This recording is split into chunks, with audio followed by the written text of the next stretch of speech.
A dismissed citizen editor Stephen Motale has vowed to fight back after his contract was terminated with immediate effect. In a statement sent to staff yesterday afternoon, the management announced the contract termination of its previously suspended editor. The newspaper cited the failure of Motale to follow agreed-upon editorial procedures and to uphold his editorial duties as reasons for his dismissal. The publication has been accused of targeting Motale for not towing anti-Zuma line. An unfazed Motale, meanwhile, says that he will fight for his rights.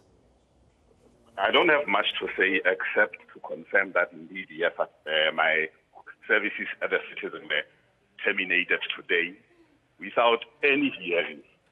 So my legal team is handling the matter. I'm not going to leave this unchallenged. I think the process was unfair. It has to be challenged. And, of course, truth will come out. That my suspension was not even announced by my bosses. They only made a statement after there was a match to the citizen. So they have been dishonest from the beginning. I'm not surprised what transpired. I was expecting it. So the writing has been on the wall for some time. So without compromising the process that has got to follow, a lot will come out.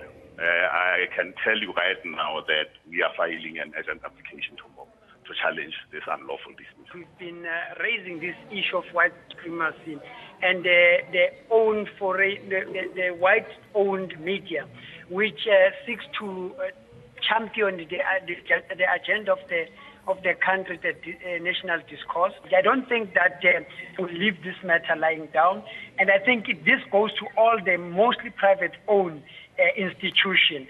I think people like SANEF now, they are exposed because they've organized a massive rally. We don't know where did they get funds from.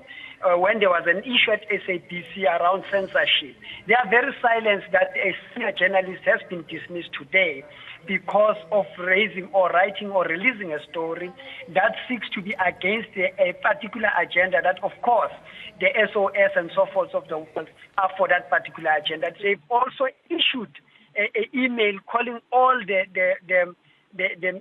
members of their staff to say they must come forward and raise a grievance against whoever spoke against Citizen, who's working at Citizen. That is also intimidation. We're not surprised that they fired him.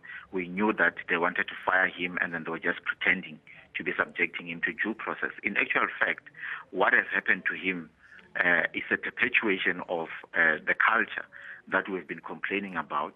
It's actually another proof that Caxton and other media houses in this country do not believe that black journalists deserve to be subjected to due process.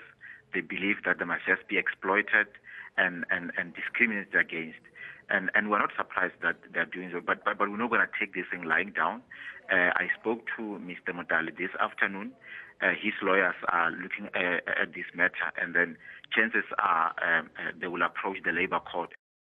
The fact that this has happened does not surprise us. This lynching has been supported tacitly by even the South African National Editors Forum.